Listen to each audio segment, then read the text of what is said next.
किसान महाराष्ट्र. बीड जिल्ह्याच्या शिक्षण क्षेत्रातील एक नामवंत व्यक्तिमत्व म्हणून संजय पालकर सर यांनी आपली एक वेगळी ओळख निर्माण केलेली आहे. साने गुरुजी शाळेमध्ये त्यांनी आदर्श शिक्षक व उत्कृष्ट मुख्याध्यापक म्हणून उल्लेखनीय आणि अविस्मरणीय असे कार्य केलेले आहे. 33 वर्षाच्या प्रदीर्घ सेवेनंतर ते नुकतेच सेवानिवृत्त झालेले आहेत.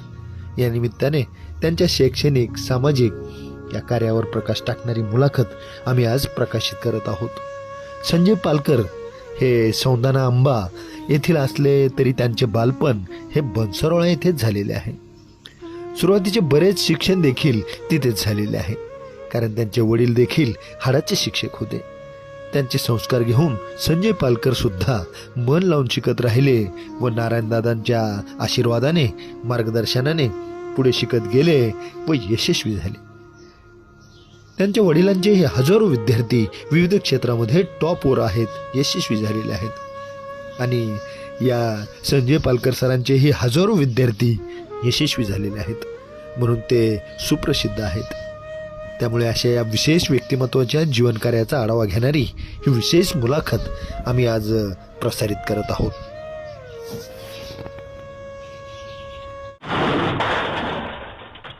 मी संजय दामोदर पालकर. माझं शिक्षण महाराष्ट्र विद्यालय बनसरोळा येथे झालं. त्यानंतर मग मी साने गुरुजी विद्यालय भावठाणा, जी बनेश्वर शिक्षण संस्थेची एक शाखा आहे, त्या शाळेत माझी 33 वर्ष सेवा झाली. मला यासाठी खरं तर माझे वडील दामोदर बाप्पा, नारायणदादा कायदाते यांचे खूप मोठं सहकार्य मला मिळालेलं आहे. त्यामुळे मी इथं आहे. नंतर आमचे कुलगुरू मधुकररावजी गायकवाड सर, माझ्या फॅमिलीतून माझी सर्व कुटुंब, माझी बहीण, भाऊ, माझे वडील, आई, विशेषतः आईचा गोजरबाई यांचे सुद्धा खूप मोठा वाटा आहे.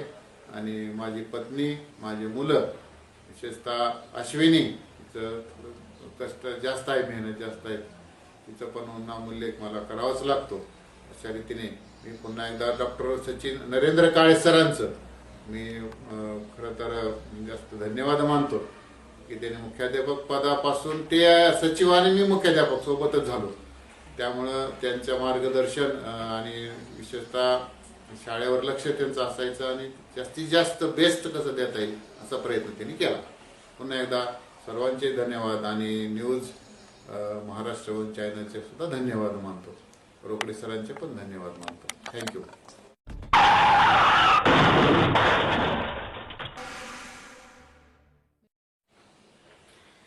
सेवानिवृत्ती म्हणजे शेवट नाही, तर खऱ्या अर्थानं नव्या जगण्याचा एक प्रारंभ आहे. काही माणसं एवढं सुंदर जीवन जगतात की सगळ्यांच्या हृदयामध्ये त्यांचं नाव कोरलं जातं. मुलाखतीच्या माध्यमातून आज आपल्या भेटला आहेत आदर्श गुरुजी, जे नुकतेच काल सेवानिवृत्त झाले आहेत. असं म्हणतात की पुसणार कुणी असेल डोळे तर डोळे भरून यायला अर्थ आहे, आणि कुणाचेच डोळे भरणार नसतील तर मरण सुद्धा व्यर्थ आहे. कारण काय असतं की आयुष्य किती आहे, किती जन्माचं आहे माहित नाही, परंतु जे आयुष्य आपल्या वाट्याला आलेलं आहे, जो रोल आपल्या वाट्याला आलेला आहे, तो आपण चांगला निभावला तर निश्चितपणे आपलं जे काही कॅरेक्टर आहे त्या कॅरेक्टरला टाळ्या मनातून मिळतात. त्या ठिकाणी टाळ्या वाजवा असं म्हणायची वेळ येत नाही. अगदी 33 वर्ष शैक्षणिक क्षेत्रामध्ये झोकून देऊन ज्या व्यक्तीनं काम केलं, आपली शाळा म्हणजे आपलं मंदिर, आपले विद्यार्थी म्हणजे आपले दैवत, आपले विठोबा, आणि त्या विद्यार्थ्यामध्ये सतत या ठिकाणी देव पाहिला. आणि म्हणूनच सर सेवानिवृत्त होत असताना, सर शाळेतून बाहेर पडत असताना विद्यार्थ्यांच्या, सहकाऱ्यांच्या डोळ्यामध्ये आसू आली. ही आसू बरंच काही सांगून जातात. आज सेवानिवृत्तीच्या अनुषंगाने मुलाखत जी आम्ही आयोजित केली आहे ते म्हणजे आमचे संजय दामोदर पालकर सर. खरं तर मी सर म्हणणं उचित ठरणार नाही, ते मुख्याध्यापक आहेत, साहेब आहेत, परंतु माझ्या दृष्टीने ते गुरुजी आहेत. गुरुजी, मुलाखतनामा या महाराष्ट्रातील लोकप्रिय कार्यक्रमात तुमचं स्वागत. अगदी सुरुवात करूया लहानपणापासून, बालपणापासून. कारण तुम्ही ज्या कुटुंबात वाढलात, घडलात, ते कुटुंब म्हणजे आदर्श कुटुंब. तुमचे वडील एक आदर्श गुरुजी, ज्या गुरुजींचं नाव आजही बनसरोळा आणि तिथला परिसर अगदी आदराने, रिस्पेक्टने घेतो. खरं तर काय सांगाल नेमकं की तुमचं जे पालकर जे कुटुंब आहे त्याची ओळख काय होती, म्हणजे ओळख काय नेमकी लहानपणीची किंवा आताची? मी संजय दामोदर पालकर, साने गुरुजी विद्यालय भवटाणा येथून मुख्याध्यापक पदावरून मी काल सेवानिवृत्त झालो. माझी तिथं 33 वर्ष सेवा झाली. माझं गाव सौंदना आंबा, मांजरा नदीच्या काठी. आणि ते जे पालकर परिवार आहे त्या परिवारातून मी आलेलो आहे. माझे वडील महाराष्ट्र विद्यालय बनसरोळा येथे सहशिक्षक होते आणि त्यांच्याच निमित्तानं माझं सुद्धा बालपण सगळं बनसरोळा येथे गेलं. सर, तुमचे वडील एक आदर्श शिक्षक नाही का, आणि ज्या व्यक्तीने अनेक पिढ्या घडवल्या करतो नाही का, त्यांच्या माध्यमातून अनेक विद्यार्थी डॉक्टर झाले, इंजिनियर, अधिकारी झाले. आणि काय असतं की आपले वडील जर आदर्श असतील, आदर्श शिक्षक असतील, तर निश्चितपणे ते जे संस्कार आहेत ते आपल्याला भेटले असतात. तर तुम्ही लहानपणी, लहान वयामध्ये, विद्यार्थी दशेमध्ये वडिलांना जे पाहायचात, तर काय नेमकं या व्यक्तीचा जे काही प्रभाव आहे विचारांचा, आचरणाचा, ते सांगा सर. हो, माझे वडील शिक्षक असल्यामुळं आणि माझं शिक्षण तिथंच झाल्यामुळं खूप मोठे संस्कार त्यांचे आमच्यावर झाले. आईचे पण झाले, त्यांचे पण झाले. आणि विशेषतः त्यांच्यावर नारायणदादांचे जे संस्कार झाले ते संस्कार पुढं त्यांच्यातून परत आमच्या कुटुंबापर्यंत आले. आणि एक खरं तर शाळेत शिकत असताना सुद्धा वडील म्हणून पण एक वेगळ्या भूमिकेतून पाहणे आणि शिक्षक म्हणून सुद्धा पाहणे, पण आम्हाला खूप त्याचा म्हणजे आनंद वाटायचा की माझे वडील एक गुरुजी आहेत आणि खूप मोठे नाव त्यांचं आहे आणि सेवा म्हणून तिथं ते काम करतात. तुम्ही शाळेत असताना बालपणी ज्या शाळेत तुम्ही वाढलात, घडलात, खरं नाही का, पूजनीय नारायणदादा काळजाते दादा यांना तुम्ही जवळून पाहिलं आहे. तर तुम्ही पाहिलं दादा मला सांगा. आम्ही लहान असताना एकदम 4थी 5वीला आल्यापासून आम्हाला खरं तर दादा समजले. पण आम्ही 4थी पर्यंत असताना आम्हाला असं वाटायचं की हा माणूस शिक्षक नाही, मुख्याध्यापक नाही, आणि इथं कसं काय राहतात की असं लहानपणी वाटायचं ना, काय माहिती आम्हाला त्यांच्याविषयी. पुढं पुढं जसं जसं आम्ही मोठे झालो, 5वी 6वीला आल्यानंतर आम्हाला दादा समजले की दादा एक या संस्थेचे सचिव आहेत आणि ते सगळं आपलं घरदार सोडून इथं मुलात राहतात. त्यांची एक बाजूला जी खोली होती त्या खोलीमध्ये ते राहायचे, स्वतःच कपडे स्वतः धुवायचे. म्हणजे हे किती मोठे संस्कार म्हणजे स्वयंशिस्तीचे आम्हाला तिथूनच मिळत गेले ना. मला असं वाटतं की प्रत्येक व्यक्तीकडे एक सेल्फ डिसिप्लिन पाहिजे नाही का, स्वयंशिस्त पाहिजे. तुम्ही लहान वयामध्येच अत्यंत चांगल्या लोकांच्या संपर्कात आलात, सहवासात आलात, आणि त्यातलं एक व्यक्तिमत्व म्हणजे तुम्ही दादा, आणि त्यानंतर तुमचे वडील आणि बाकी सगळे आदर्श गुरुजी. सर, विचार असं वाटतं की ज्या वेळेला आपले वडीलच जेव्हा शिक्षक असतात शाळेमध्ये आल्यानंतर नाही का, तर एक त्याला काय म्हणायचं की तो एक वेगळा धाग असतो. तर तुमच्या बाबतीत काय घडलं नेमकं? नाही, शिक्षकांचा आमच्यावर खूप धाक असायचा. अच्छा. म्हणजे शाळेत असायचं, पण शाळेच्या बाहेर सुद्धा खूप आमच्यावर त्यांचा धाक असायचा. म्हणजे शिक्षक जाता येता कुठे दिसले तर आम्ही लगेच लपून बसायचो. अच्छा. एवढी भीती, सानेकर गुरुजीची तो खूप मोठी भीती होती. सगळ्या शिक्षकांची भीती होती, आमच्या वडिलांची भीती होती.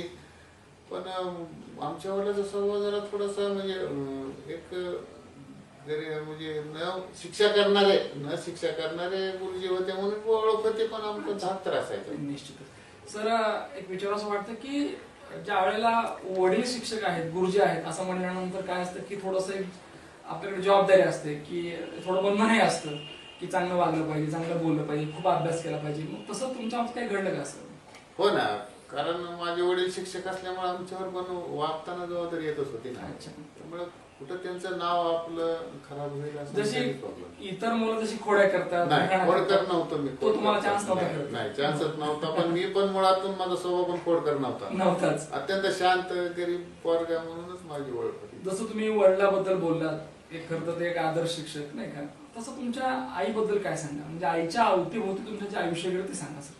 खरं तर आईचं शिक्षण नसताना सुद्धा पण ह्यांच्या सहवासात राहिल्यामुळं ते पण शिक्षणाविषयी त्यांना जाणीव असायची. स्वभाव आईचा वडिलापेक्षा थोडा कडक होता, कडक स्वभाव होता. आणि त्यांच्यामुळेच आईची भूमिका तर जास्त महत्वाची होती आमच्यासाठी, कारण हे पूर्ण शाळेसाठी समर्पित होते वडील. म्हणजे पूर्ण वेळ दिवस जाऊ रात्र जाऊ कोणत्याही वेळेला ते शाळेतच ना. त्यामुळे आमच्यावर आईचे संस्कार आणि आईची शिकवण खूप मोठी. आदर्श वातावरणात जेव्हा आपण वाढतो घडतो त्यावेळेला निश्चितपणे आपले विचार सुद्धा तसे बनलेले असतात नाही सर. लहानपणी जे तुमचं बाकीचे जे आयुष्य होतं म्हणजे शाळा आणि घराच्या व्यतिरिक्त ते असतं आपल्या मित्रांचं नाही का, आणि बनसोळ्यामध्ये तुमचं बालपण गेलं खरं तर बनसोळा या गावामध्ये जे बालपण गेलं, तुमचे आवडीचे खेळ असतील, तुमचे मित्र असतील, एकूणच त्या बालवयातील आठवणी काय आहेत? बालपण वयातल्या खूप आठवणी आहेत. कारण आम्ही शाळा सुटली की लगेच परत पुन्हा मोठं मैदान होतं शाळेला. मैदानावर आम्ही खेळायला जायचं. त्याच्यामध्ये सगळेच खेळ आम्ही खेळायचो, पण जास्त आवडी थोडा खो खो खेळ मला आवडीचा होता. शाळेपुरताच मर्यादित राहिला तो पण खेळ. पण मित्रत्व म्हटलं की जेवढे आमचे शिक्षकांचे मुलं होते त्यांचे सगळे आमचे मित्र होते. गावातील काही सुद्धा काकडे गोळे कंपनीतले सुद्धा चांगले मित्र आमचे होते. आणि विशेषतः आम्हाला ओढ असायची वसतिगृहातल्या विद्यार्थ्यांविषयी. आणि ते कसे राहतात असं वाटायचं ना. आई वडिलांना सोडून राहायचे आणि मग वसतिगृहात खूप मोठे मुलं घडले. त्याच्यापैकी आमच्या बॅच मध्ये ते प्रकाश बरोरे आहेत, श्रावण उगले तहसीलदार म्हणून आता सेवानिवृत्त झालेला आहे तो आहे. म्हणजे वसतिगृहाच्या मुलाविषयी मला थोडी असायची ओढ आणि मी त्यांच्यात राहायचो. म्हणजे पिठलं आणि भाकरी खायची खूप आम्हाला. म्हणजे बोर्डिंग मध्ये जी मुलं राहत होती त्यांच्याबद्दल तुम्हाला एक आत्मीयता होती आणि त्यातली बरेचसे तुम्ही चांगले मित्र आहेत आणि मोठमोठ्या पदावर काम करतात. मला असं वाटतं की त्या काळामध्ये खरंच शिक्षक अगदी मनापासून शिकवायचे आणि आपले विद्यार्थी म्हणजे गोरगरिबाची लेकरं घडली पाहिजे ही भावना होती खरं तर. सर म्हणजे शालेय परिसरामध्ये आल्यानंतर तुमचा परिसर त्या काळात अगदी भारावून गेला होता, कारण अगदी कमालीची शिस्त होती नाही का, हजारो मुलं असायची आणि अभ्यास करून घ्यायचे. तर म्हणजे सगळेच गुरुजी आदर्श होते. मी गुड बेटर बेस्ट म्हणणार नाही करत, ऑल द बेस्ट. पण तुम्हाला आवडणारे गुरुजी कोण होते? तुम्हाला जास्त कोणते गुरुजी आवडले? मला आवडणाऱ्यामध्ये म्हणजे आवडीचे म्हणजे खरं तर विद्यार्थ्यांना कसं असते जे म्हणजे कुठल्या सरांचा जास्त प्रभाव पडला? जे शिक्षक मारत नव्हते अच्छा त्यांची जास्त हे होती ना. पण ते आता लक्षात येत आहे की खरं तर तो मार होता म्हणून आम्ही शिकलो. म्हणजे शिक्षा असली पाहिजे नाही, शिक्षा असली पाहिजे, एक मर्यादित काळ शिक्षा पाहिजे खरं. त्याशिवाय विद्यार्थी विचार करत नाही किंवा घडत सुद्धा नाही का. आता 5वीला आम्हाला देशमुख गुरुजी जे इंग्रजी शिकवायचे, अच्छा, खूप मारायचे पण आवडायचे. म्हणजे देशमुख सर मारत होते पण तसं चांगलं शिकवायचे आणि तुम्हाला ते आवडायचे सर. 10वीला मी असतानाची आठवण जास्त होती मला. LM विषय सर सोनाण्याचे दादासाहेब विषय म्हणून होते. त्याने आम्हाला इंग्रजी असं 10वीला असताना पक्क करून घेतलं की आम्ही तिथं चांगल्या मार्गाने पास झालो. ते एक मला भावतात. तुम्हाला त्या काळामध्ये आवडणारे विषय कोणते आणि विषयाच्या व्यतिरिक्त म्हणजे अगदी खेळ असेल किंवा मग तुमचं सांस्कृतिक असेल यात तुमचा इंटरेस्ट होता का? मग विषय आवडीचे ना आवडीचे त्यावेळेस काय एवढं समज नसायची. नसतेच पण विद्यार्थ्यांना 10वी पर्यंत नसतेच समज करत असतात. पण अभ्यासाव्यतिरिक्त खेळामध्ये मग सांगितलं की खो खो मध्ये थोडी मला आवड होती. पण आम्ही 11वीला गेल्यानंतर थोडी बॅडमिंटन मध्ये माझी आवड होती. मी तिथं प्राध्यापकाबरोबरच सोबत खेळायचं. सर 10वी झाल्यानंतर एक क्वेश्चन मार्क असतो की पुढे काय करायचं, तर तुमच्या दृष्टीने हा क्वेश्चन मार्क काय होता की आपलं काय करायचं नाही ठरलं होतं का? माझं काही ठरलं नव्हतं. जे काय ठरवलं ते आमच्या वडिलांनी ठरवलं. कळमला मला शिक्षणाला त्यांनी घेऊन गेले. अच्छा. कधीच घर सोडलेलं नव्हतं, करमत नसायचं, पण धाक म्हणा काय म्हणा, पण काहीतरी पहिल्यांदाच आयुष्यामध्ये म्हणजे घर सोडलं नाही का, हो. आणि एका शहरामध्ये गेला शहरामध्ये गेला. तर काय मनामध्ये कुठली स्वप्न होती अशी की आपल्याला काय नेमकं म्हणजे आपण का आणि कशासाठी आलो नाही? हे सगळ्या वातावरणात राहिल्यामुळं अच्छा. दादाच्या संस्कारात, दादांची शाळा, वडील माझे शिक्षक आहेत, मला असं वाटायचं की आपण शिक्षक नक्की व्हावं. निश्चित. निश्चित वाटायचं. म्हणजे लहानपणी तुम्ही दादांना पाहिलेलं आहे, सारणेकर गुरुजींना पाहिलं आहे, हो. वडिलांना पाहिलं आणि सगळ्या आदर्श गुरुजींना हो. पाहिलं. त्यांना पाहिल्यानंतर असं वाटलं की अरे आपण शिक्षक हो, व्हायला काही नक्कीच, हरकत नक्कीच. नाही. बरं, मग एक विचार असा होता सर की मग त्यासाठी काय प्रयत्न केले नेमके, त्या दृष्टीने काय आपली वाटचाल होती नेमकी? 11वी 12वी सगळं पूर्ण शिक्षण माझं 11वी नंतरचं कॉलेजचं शिक्षण म्हणू त्याला, की आपण कळमला घालवलं. कळमची पण मोहेकर सरांची संस्था ह्या संस्कारातली होती. Yes. तिथं पण त्याच गोष्टी आम्हाला बाळकडून मिळाल्या तिथं पण. आणि ग्रॅज्युएशन झालं. ग्रॅज्युएशन झाल्यानंतर मला मग आता शिक्षक व्हायचं म्हणजे बीएड करायचं. Yes. बीएड करण्यासाठी किंवा ग्रॅज्युएशन मध्ये थोडेसे मार्क्स मला कमी पडले. त्यासाठी मला आमचे स्नेहित जे आमच्या वडिलांचे विद्यार्थी होते, बरं. मधुकररावजी गायकवाड, नांदेड विद्यालयाचे कुलगुरू झाले पुढं. बीएड साठी मला त्यांचं खूप मोठं सहकार्य. बीएड नांदेड विद्यापीठाचे प्रभारी त्या प्रभारी काळाचे कुलगुरू. कुलगुरू मधुकरजी गायकवाड सर यांनी तुम्हाला त्यानंतर चांगलं मार्गदर्शन केलं नाही का? बरं. सर विचार असं वाटतं की ज्या वेळेला आपण बीएड पूर्ण करतो आणि कुठतरी स्वप्न असतं की आता आपलं कुठल्या तरी शाळेत आपण गेलं पाहिजे नाही का, हो. आपलं शिकवायचं आहे, हो. तर पहिली संधी कुठे भेटली तुम्हाला? मग मला संधी परत त्यांनीच इथंच, दिली. बावटात? नाही हां. मला कुलगुरूंनीच पुन्हा मधुकररावनीच दुसरी मला संधी दिली. भगवानराव लोमटे यांची जी संस्था होती, येल्ल्याला एक शाळा होती, क्रांतिसिंह नाना पाटील, बरं. नाव खूप छान होतं. शाळा पण आता मोठी आहे. तिथं मला त्यांनीच संधी दिली. त्यांच्याच प्रयत्नाने मला तिथं अपॉइंटमेंट मिळाली माध्यमिक शिक्षक म्हणून. 1.5 महिना तिथं काम केलं, पण मन रमना तिथं मला. बरं. म्हणजे माझी इच्छा होतो आपलं मला बऱ्याचशा शिक्षण संस्थेमध्ये मला नोकरी करायची. अच्छा, म्हणजे तुम्हाला सुरुवातीला नोकरी लागली, 1.5 महिना तुम्ही हो, नोकरी हो, केली, नोकरी पण पण केली. एक मनात कुठतरी होतं की जिथं आपले वडील हो हो हो. त्यांनी तिथं सेवा मला केली. दुसऱ्या पिढीत मला सेवा करण्याची संधी नक्की मिळावी अशी माझी इच्छा. मग ती संधी भेटली तुम्हाला? दादानी दिली ना. 33 वर्ष या ठिकाणी आपण अध्यापनाचं कार्य केलं, एक सहशिक्षक ते मुख्याध्यापक हा प्रवास आहे. तर आम्हाला सांगा सर की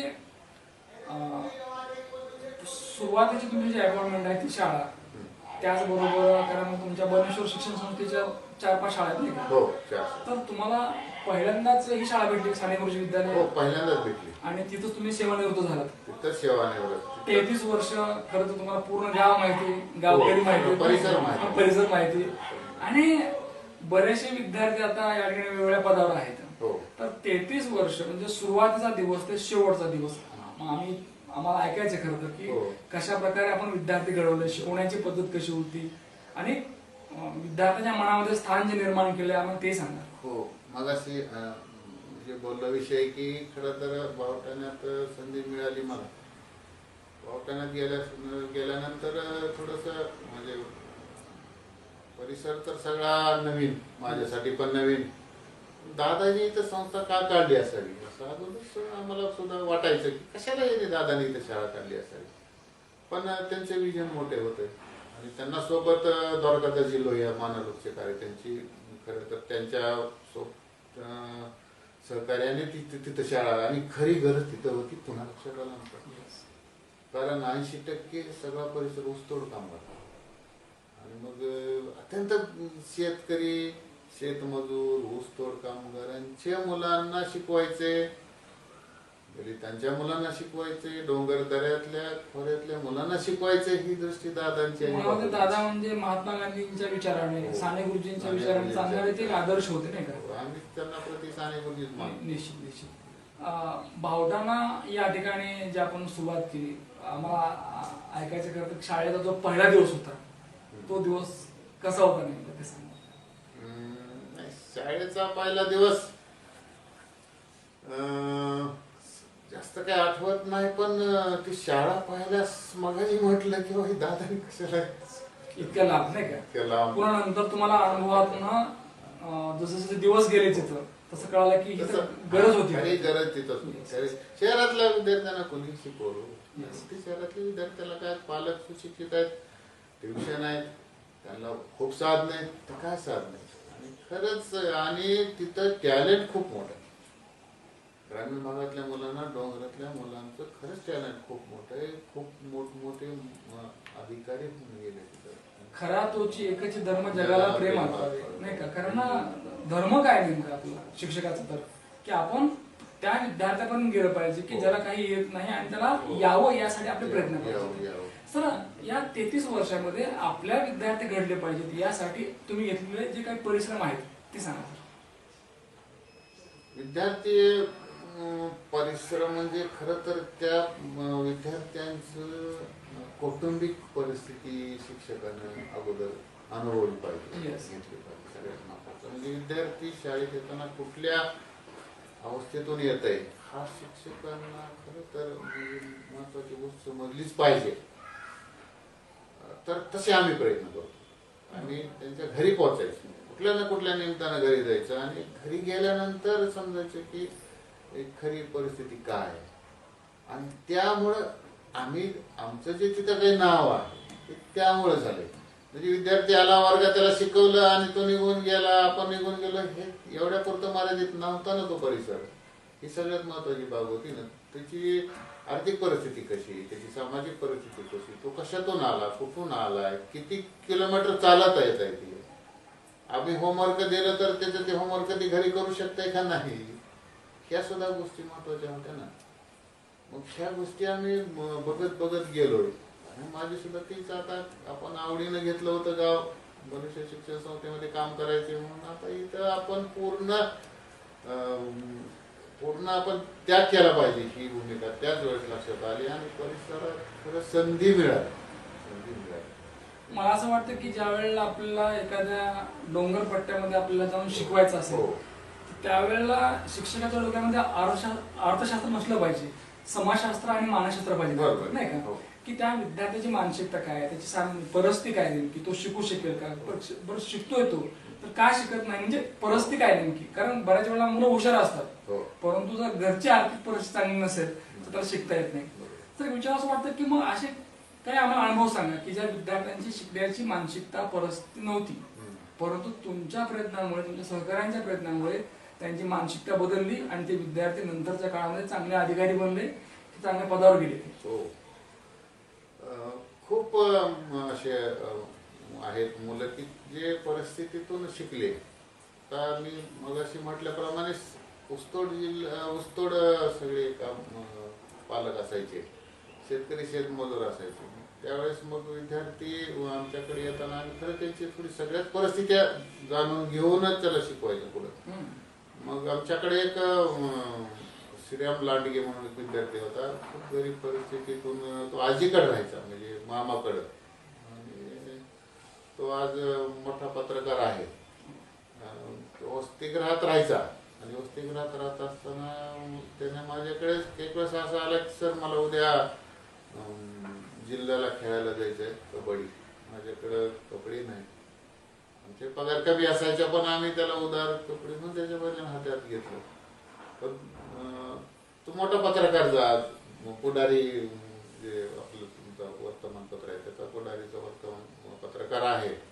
आणि असे जाणीव आहेत. परत तो एक मोठा सिद्धेश्वर मस्के म्हणून राजवाडीचा मुलगा आहे की तो उस्तुडीला गेला होता आणि आमची नवीन एक अपॉइंटमेंट झाली होती शिक्षकाची. ते म्हणले सर हा मुलगा येत नाही, मी यांचं नाव कमी करू का. त्यावेळेस नाव कमी करण्याची पद्धत पण होती, नाव कमी करायचं हजेरी पाठवा. मी म्हणलं नाव कमी करू नको. ते मला सांगून गेलाय की मुलगी मी उस्तुडीला मला बरेच घेऊन चाललेत घरचे, मी परत आल्यास येतो शाळेत, तू नाव कमी करू नको, ते ठेव.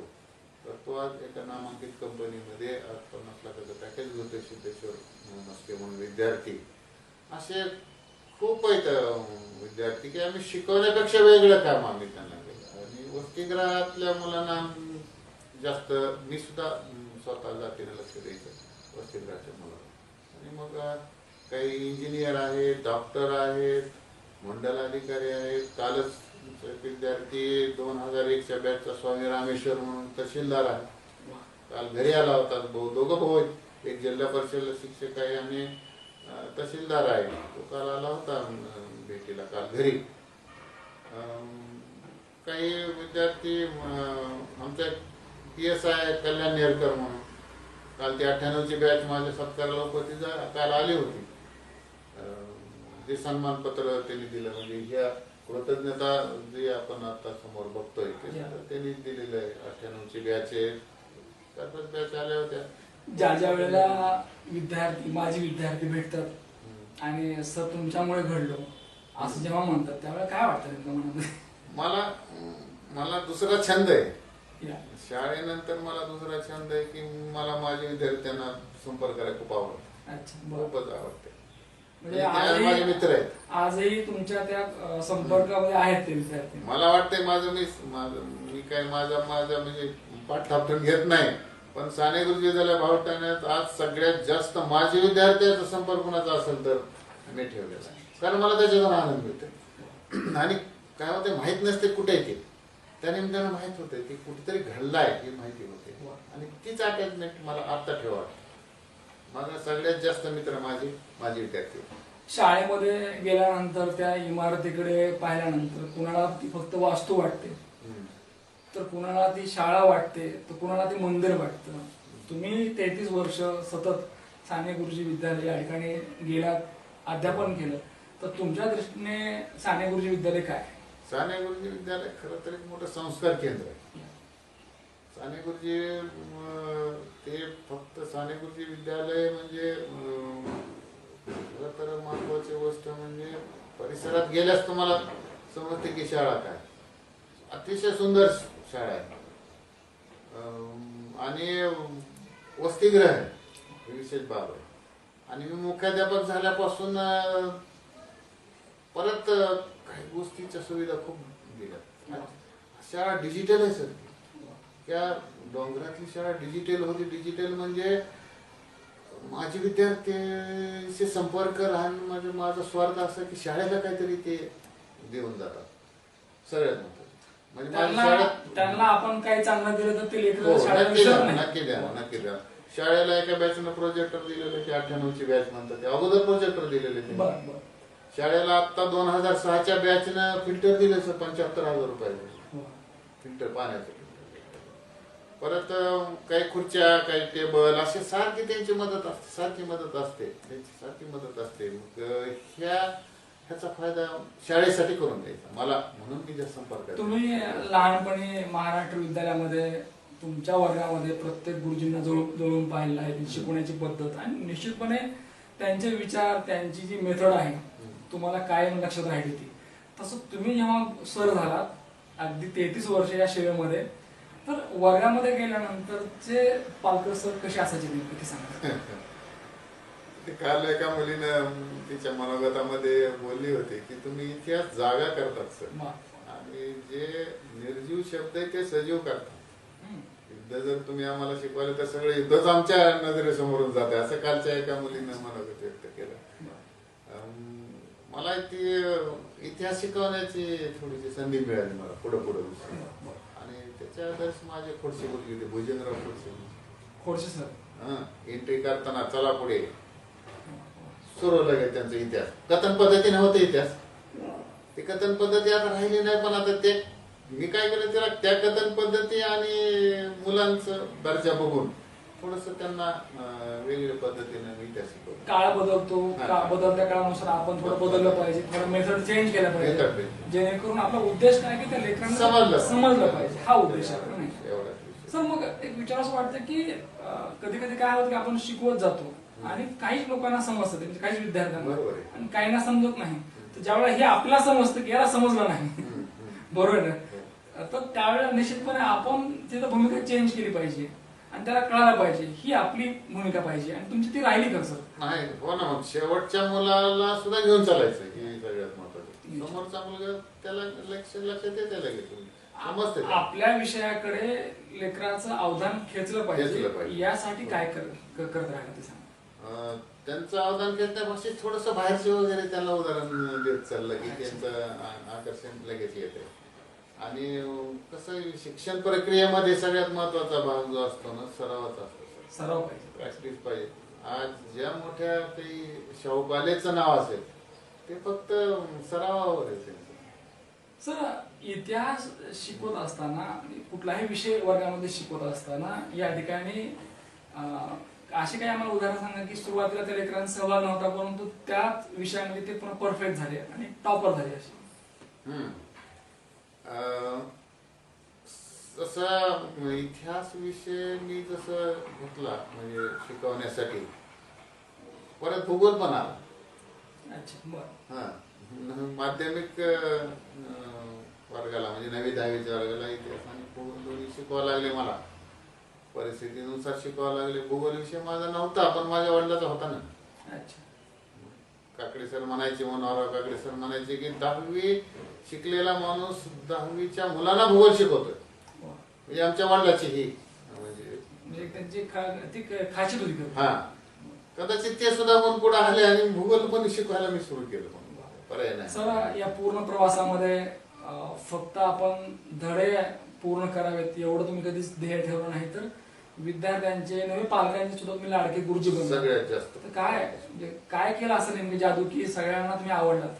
ते सगळ्यात जास्त म्हणजे काय झालं मला तिथं सुरुवातीपासून मी तिथं सेवा करत असल्यामुळं आजची जी मुलं आहेत त्यांचे आजोबा शिकून गेलेत. मला 3 पिढ्याला शिकवले. बराच काळ सहशिक्षक राहिल्यानंतर संधी भेटली की त्या ज्या शाळेमध्ये तुम्ही सहशिक्षक राहिलात तिथं तुम्ही पुन्हा मुख्याध्यापक म्हणून काम केलं आणि आता त्याच पदावर आपण सेवानिवृत्त आहोत.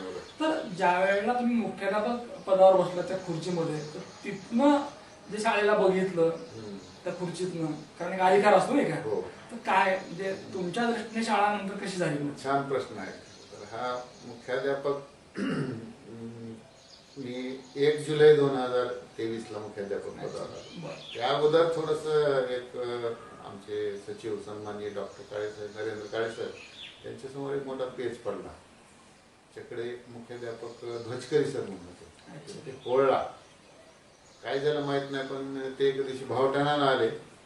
सर म्हणले आपलं थोडी अडचण आली ती थोडी आजारी आहेत मुख्याध्यापक आहेत आपण त्यांना भावठाण्याला पाठवू का तुम्ही सगळं त्यांचं काम बघता का?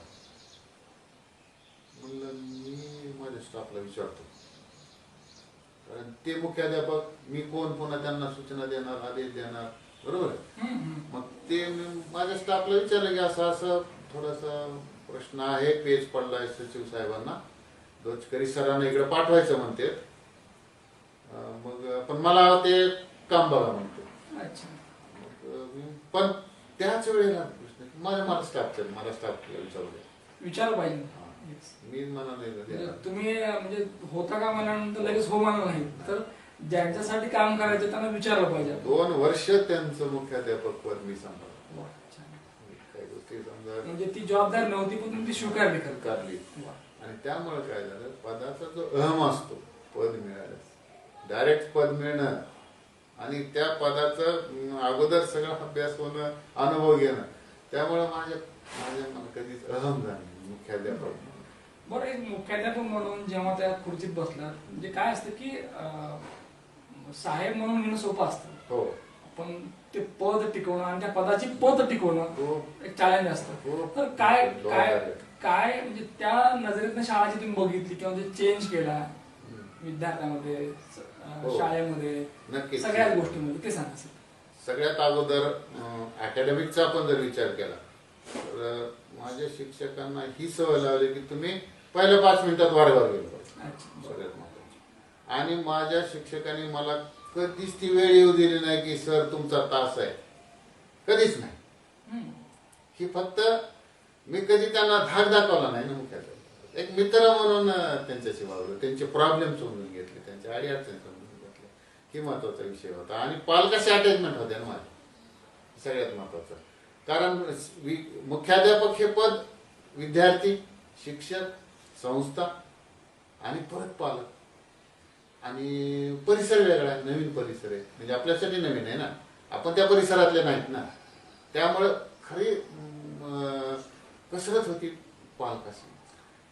पाल्य म्हणजे पालकांचा पाल्य आणि पालक हो. यांच्या मनामध्ये काय चाललंय हे पालकर सरांना बरोबर कळायचं. बरोबर.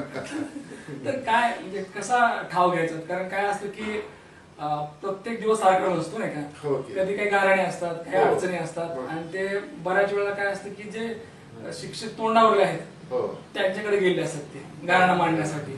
तर ज्या ज्या वेळेला असे काही गारणे यायचे की मग त्यांचे जे काही प्रॉब्लेम्स आहेत त्यांना तुम्ही कसे फेस होता ते सांगा.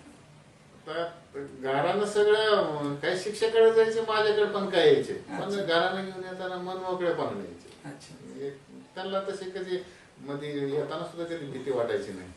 आणि पालक माझे विद्यार्थीच होते ना. अच्छा. 100% पालक माझे विद्यार्थी असल्यामुळे बहुतेक तक्रारी त्यांना माहित होतं की सर काय. हा, ते गेटच्या मध्ये तक्रार घेऊन येतच नसायची. अच्छा. म्हणजे पूर्ण जबाबदारी माझ्यावर सोपायची त्यांनी की आहे तिथं पालकर सर, एवढाच विषय आहे.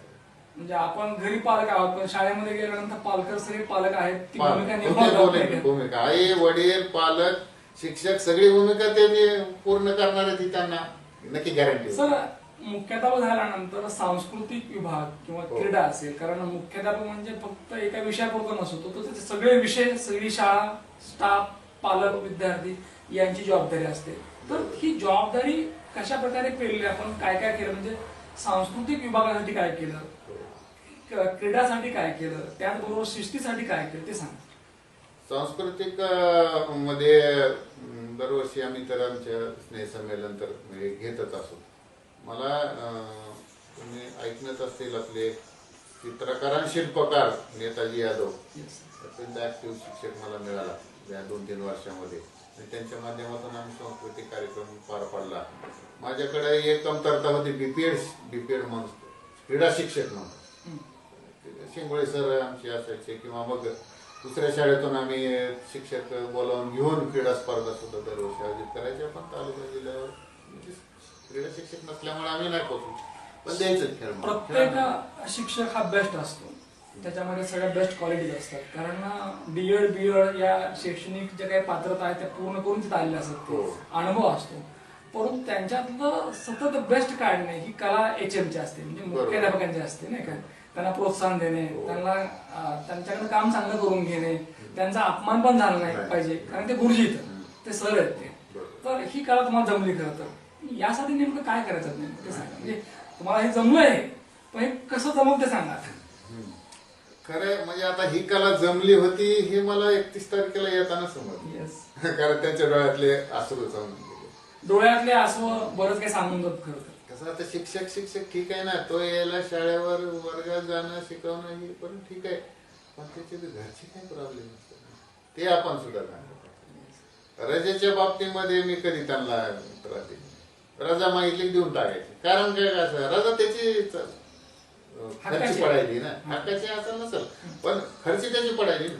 काय करायचं, रजा संपले की पुन्हा काय करणार, त्याच्यामुळे रजा उगाच घेत नाही. मग रजेसाठी कधी मी त्यांना काहीतरी कारण असतं, काहीतरी कारण असतं, शिक्षक रजा घेत नाही. रजा द्यायला असेल तेव्हा घरी बसून आराम नाही, काही काम असतं. मुख्याध्यापक जर त्यांना थोडासा ही झाला म्हणजे जवळीक असेल तर मग तर घेतात, किंवा मग असं रातचं काम तुम्ही उद्या करा असं म्हणून हे सगळ्यात महत्वाचे. आणि त्यांच्याकडचे जे टॅलेंट आहे ते टॅलेंट पालकापर्यंत पोहोचवायचं. तसा शिक्षकाचा पालकाशी जास्त संपर्क. साने गुरुजी विद्यालय भावठाणा मुळामध्ये सुरुवात जी केली होती तेव्हा सचिव सन्माननीय पूजनीय नारायणदादा काळजाते हे होते, आणि त्यांच्यानंतर पुन्हा अंकुशदादा काळजाते, आणि आता या ठिकाणी डॉक्टर नरेंद्रजी काळे साहेब. तुम्ही मुख्याध्यापक झाल्यापासून सचिव साहेबांनी तुम्हाला वेळोवेळी सहकार्य केलं. खरं तर ते हुशार आहेत आणि त्यांना नेहमीच शाळेबद्दल त्या विद्यार्थ्याबद्दल एक खऱ्या अर्थाने काहीतरी द्यावंच वाटतं, तळमळ असते.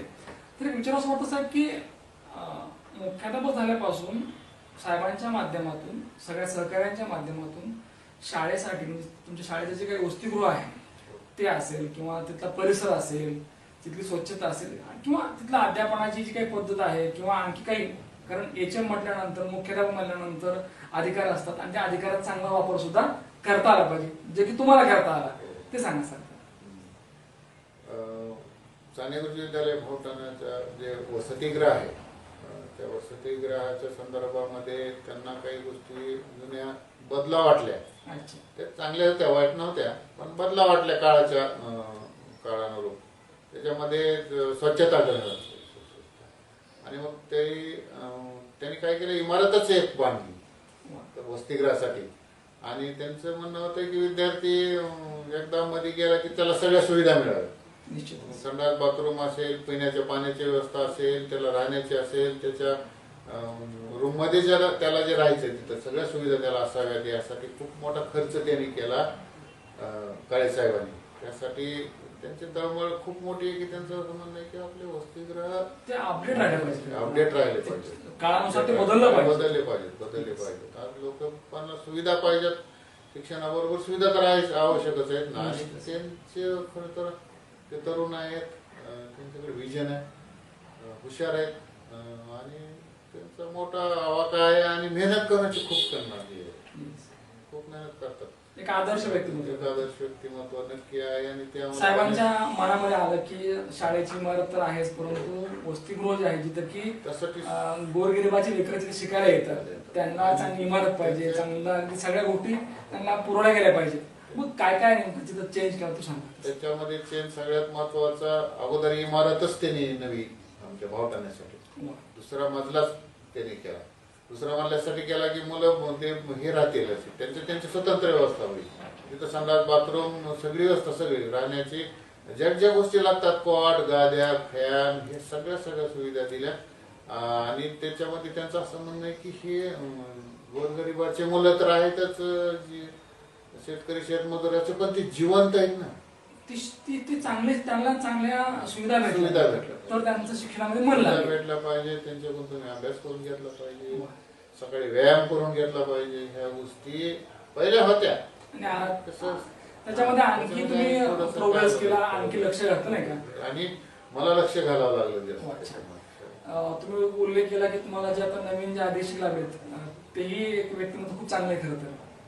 आता नवीन लागलेले कोण आहेत? हा, ते आमच्याकडे माझेच विद्यार्थी आहेत, ते श्यामसुंदर काजगुंडे म्हणून आहेत. ते आता नवीन अधीक्षक म्हणून आता 1-2 महिन्यापूर्वी त्यांची अपॉइंटमेंट केलेली आहे.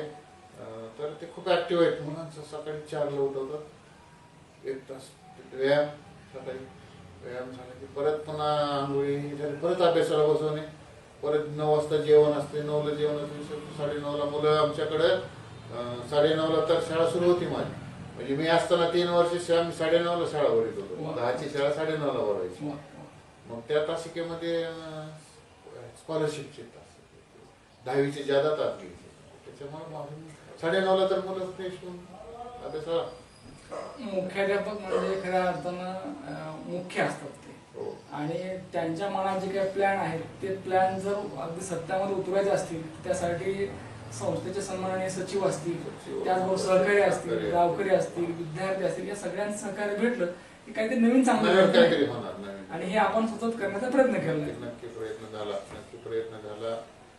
याच्यामध्ये सगळ्यात महत्वाची गोष्ट म्हणजे आपण मुख्याध्यापक आहेत म्हणून सगळ्याच्या शेवटला जाणे, उशिरा जाणे, तुम्ही हा पांडा लवकर निघून येणे, हा मुख्याध्यापकाचा पांढरा सगळा बंद पडून पाडला.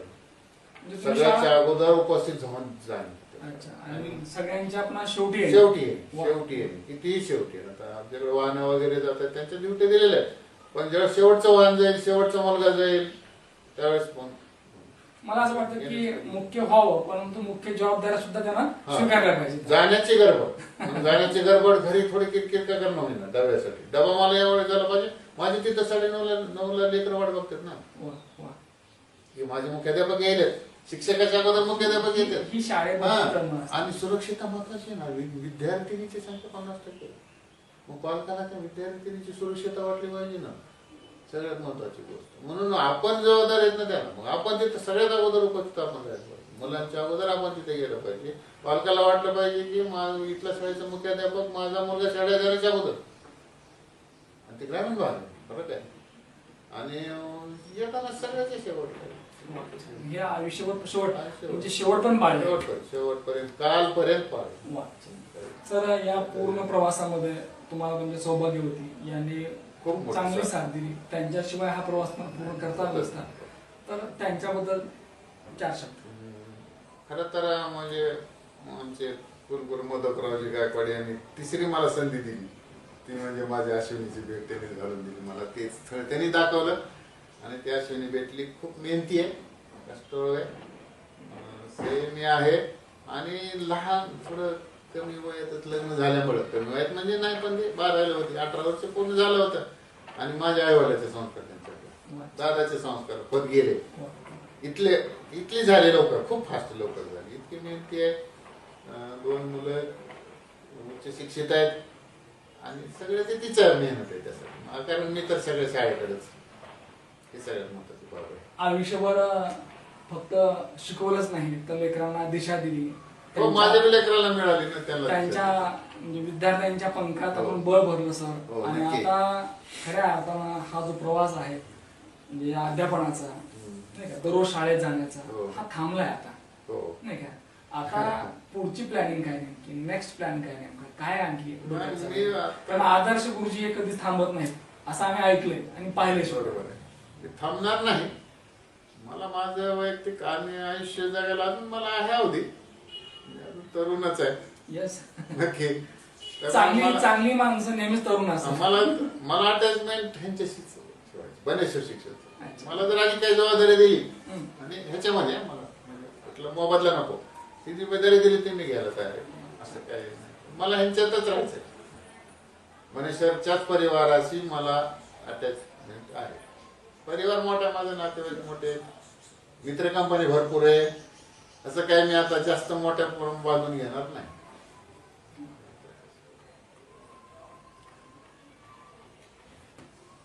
संजय दामोदर पालकर सर, गुरुजी साहेब, परंतु लेकरांसाठी सतत लाडके सर राहिले, ते लाडके गुरुजी राहिले.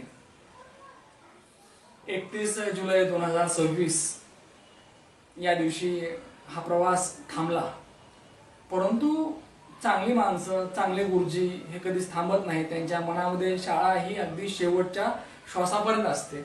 त्या शाळेसाठी आपण काहीतरी द्यावं, काहीतरी केलं पाहिजे ही भावना असते. आणि ज्यावेळेला ही भावना निर्माण होते त्यावेळेला निश्चितपणे या ठिकाणी प्रत्येकाच्या मनामध्ये त्या व्यक्तीबद्दल एक प्रेम असतं, आदर असतो, सन्मान असतो. कारण तुमच्या बँकेमध्ये किती बॅलन्स आहे याला काही उपयोग नसतो.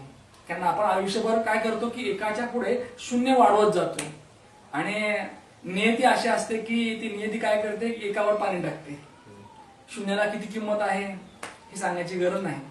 सरांनी बँक बॅलन्स वाढवलं नाही तर वाढवलं काय, तर विद्यार्थ्यांच्या मनामध्ये सतत एक स्थान निर्माण केलं, पालकांच्या मनामध्ये स्थान निर्माण केलं, सहकारी अगदी संस्थाचालक असतील प्रत्येकाबरोबर. कारण आपण चांगलं राहावं, चांगलं बोलावं तर जग सुद्धा आपल्याशी चांगलंच राहतं. सरांना पुढील प्रवासासाठी न्यूज 1 महाराष्ट्र चॅनलच्या वतीने खूप खूप शुभेच्छा. निश्चितच संजयजी पालकर सर यांची जी आम्ही मुलाखत घेतली आहे, त्यांच्या जीवन कार्यावर जो प्रकाश टाकलेला आहे तो प्रेक्षकांना आवडला असेल. परत भेटू या पुढच्या मुलाखतीमध्ये. तोपर्यंत पाहत राहा न्यूज 1 महाराष्ट्र चॅनल. धन्यवाद. धन्यवाद.